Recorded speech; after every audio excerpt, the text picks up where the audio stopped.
Speaking of Real Houses of Beverly Hills, in a new teaser for this week's premiere of Real Houses of Beverly Hills, we see Erica and Garcelle discussing the Girardi embezzlement scandal.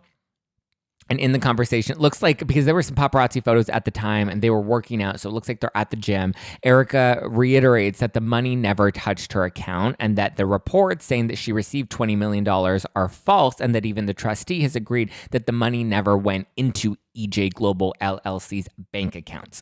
Now, we know that this is technically true because Tom wasn't paying Erica directly. He was paying for her life, and then in his tax records stating that these expenses were loans made to Erica's company.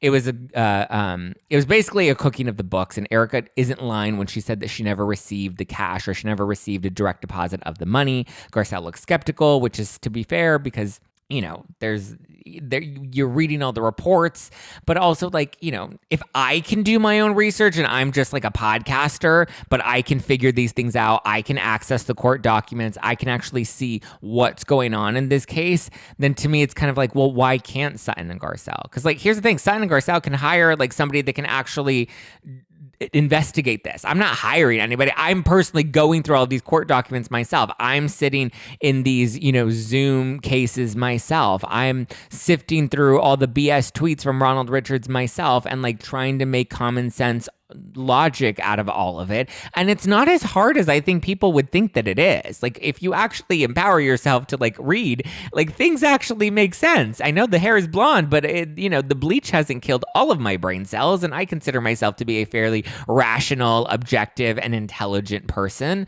But I feel like they like to read news headlines, and we forget that news headlines are written with the sake of sensationalizing things to grab our attention. And so in her confessional, Garcelle says, well, none of the headlines in the news are saying what Erica is saying. And I'm like, well, no, because the headlines, if they said Erica didn't know or that the money never went into Erica's account, then the story is dead and it's not compelling anymore. It's not as exciting. It's not as interesting. They need Erica to still kind of be the headline so that they can keep pushing the story and that they can keep making money off of it.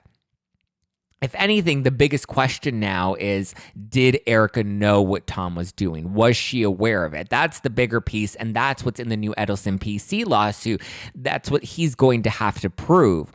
Or they may not even have to prove it. It really all just depends on the judge and how the judge sees culpability. I've always been very clear. This is where we move away from objective fact and into my opinion. I've always been very clear that I think accountability needs to be put on the lawyers that helped Tom execute this alleged scheme, the ones that were actually receiving direct deposits from the Girardi Keys bank accounts, and now we know the trust accounts. The ones that were directly profiting, the ones that received direct money from these cases because they had commissions, right? They worked at Girardi Keys. They helped execute this alleged scheme along with the office employees, right? The bookkeeper, whoever was helping Tom put the tax filings together, whether that was the bookkeeper or whether that was a separate CPA, that's still to be determined because Chris Camone, the bookkeeper, isn't talking. He's like, nope, I'm pleading the fifth. We also have the assistants that used to write Tom's emails for him. We have the front desk woman. People were filing these things. People, I'm sure, were having access to some of these documents. We know that Tom wasn't the only one with access to these accounts. Other lawyers had access to some of these trust accounts because they were also working on these cases. And if they didn't have access to those trust accounts and clients were saying that they weren't getting paid, then that's their fiduciary responsibility to report that. None of them ever reported that. They just kept benefiting from it. They had a lot more culpability in a lot of this. Even the judges that kept letting Tom get by, those to me are the bigger players and the ones with more power to continue harming innocent victims in the future. Hold those people accountable because they're the ones that have a law license. They're the ones that are sitting at the judge desk. They're the ones that have a fiduciary responsibility to clients. Those are the ones that need to be held more accountable. And everyone likes to say, oh, well, Erica makes the most money. Is she though? Because all her money right now is going towards paying legal fees and not going towards paying any of the victims because none of those cases have actually been proven to put her on the line for any of it. So yeah, Real Housewives of Beverly Hills returns this Wednesday night on Bravo TV. We also see that Rinna and Sutton, their beef will be at the front and center when the episode opens up on Wednesday. And we also know that the scene Eric and Garcelle filmed together was right before news of Dorit's robbery or her home invasion happened, because I remember in the paparazzi photos earlier that morning, we saw Eric and Garcelle at the gym with Erica wearing that blue jacket or that blue like windbreaker, I think is what it was. And then later that day, like a couple hours after, we see Eric in the paparazzi photos arriving at Dorit's house in that same windbreaker, I think is what it is. But the episode will focus heavily on the home invasion. And Dorit apparently was filming again the very next day, which is what we're going to see in this premiere. She obviously didn't film the day of, the invasion, and PK was on his way home. But apparently the next day cameras were up and rolling, which I can only imagine was a little traumatizing for her. And from what I hear, she is very traumatized and has a really rough time this season. And this is also where we see, remember when Teddy Mellencamp on Two Teas in a Pod was alluding that there was one of the women wasn't the most supportive of Dorit at this time? Cough, cough, Sutton Strack.